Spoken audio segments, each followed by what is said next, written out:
श्री कृष्ण कृष्णाय वासुदेव हरि परमात्मे प्रणता क्लेश नाशाय गोविंदाय नमः। श्री कृष्ण जन्माष्टमी।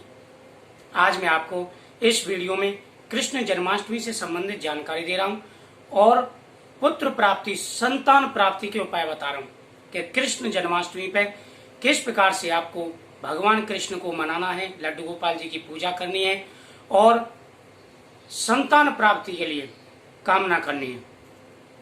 जो भी महिलाएं गर्भवती हैं या जो संतान की कामना करती हैं वह किस विधि से भगवान श्री कृष्ण की पूजा करें जिससे उनको भगवान कृष्ण जैसे गुणी और तेजस्वी संतान की प्राप्ति हो। सभी की यही इच्छा होती है कि उनके घर में जो पुत्र पैदा हो, संतान पैदा हो, वह भगवान श्री कृष्ण की तरह तेजस्वी हो, बुद्धिमान हो और गुणी हो। यही मनोकामना पूरी करने के लिए आपको स्पेशल कृष्ण जन्माष्टमी पर भगवान कृष्ण की पूजा करनी चाहिए। कृष्ण जन्माष्टमी पर भगवान कृष्ण की पूजा करने से संतान के साथ साथ में घर में वैभव भी आता है, क्योंकि यहाँ नारायण होते हैं, वहीं पर माता लक्ष्मी का वास माना जाता है। कृष्ण जन्माष्टमी का त्योहार भादो मास के कृष्ण पक्ष की अष्टमी को मनाया जाता है। हर साल 2 बार दिन अष्टमी तिथि पड़ती है, क्योंकि यह संभवतः है प्रत्येक तिथि 2 दिन पड़ती है, तो अष्टमी तिथि भी 2 दिन पड़ती है, तो कई बार 2 दिन ये त्योहार मनते हैं। इस बार भी यही कार्य हो रहा है कि 11 तारीख को 9:07 से अष्टमी तिथि प्रारंभ हो जाएगी और 12 तारीख को 11:17 तक अष्टमी तिथि रहेगी। 2 मतों से अष्टमी मनाई जाती है, स्मार्तक और वैश्वण। जो स्मार्तक होते हैं वह रात के अष्टमी दिखते हैं, सुबह चाहे सप्तमी लगी हो, जो रात के समय 12 बजे के समय अष्टमी लगी हुई हो, उसी को वह कृष्ण जन्माष्टमी का त्योहार मनाते हैं और काफी जगह ऐसा ही होता है।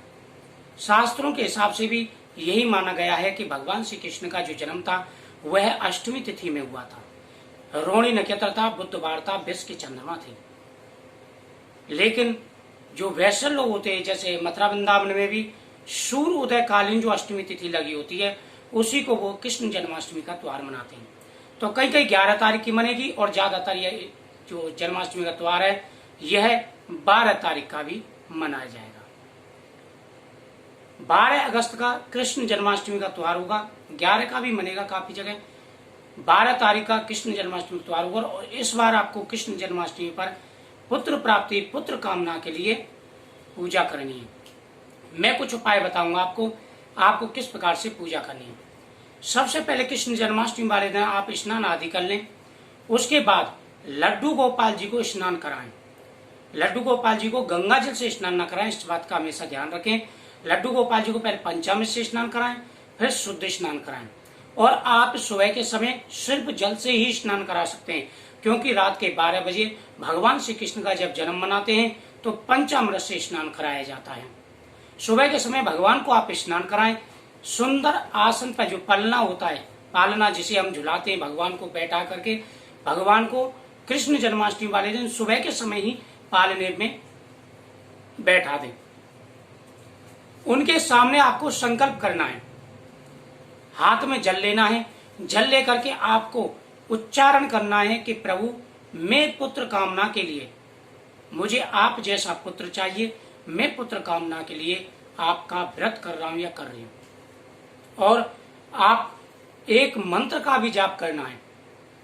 ओम श्रीम ह्रीम क्लीम ग्लोम देवकी सुत गोविंदम वासुदेवम जगतपते देहि में तम कृष्णम त्वामहम शरणं गतः। यह संपुट लगा करके होता है। आप संपुट हटा करके देवकी सुत गोविंदम वासुदेवम जगतपते देहि में तम कृष्णम त्वामहम शरणं गतः सादा मंत्र का भी जाप कर सकते हैं। भगवान के सामने आपको घी का दीपक जलाना है। दीपक जला करके उनको मक्खन मिश्री का भोग लगाना है और उस दिन आपको दूध गर्म करना है। दूध में आपको केसर डालनी है और केसर डाल करके भगवान कृष्ण के सामने रख देना है कि प्रभु आप इसका जो है प्रसाद को ग्रहण कीजिए। और वहीं पर बैठ करके आपको नीचे आसन बिछाना है। ओम केशवाय नमः, माधव नारायण नमः ऐसा कहकर 3 बार जल पीना है। उसके बाद में ओम वैष्णव वैष्णव वैष्णव नमः कह करके अपने ऊपर जल छिड़कना है। यह सादा विधि से बता रहा हूँ। प्रत्येक इंसान इस विधि से कर सकता है। भगवान भाव के भूखे हैं। और उसके बाद में आप अपने ऊपर जल छिड़के, सिर पर वस्त्र रखें, चंदन लगाएं, भगवान को भी चंदन लगाएं, उनको नैवेद्य अर्पण करें, तुलसी दल डाल करके, दूध में तुलसी दल केसर डाल करके आप उनको नैवेद्य अर्पण करें, मक्खन और मिश्री का भोग लगाएं और वहीं बैठ करके कम से कम 2 माला, 4 माला, 5 माला, 6 माला इस मंत्र का जाप करें। उसके बाद में शाम के समय पूरे दिन आप भगवान के मंत्रों का जाप करते रहें।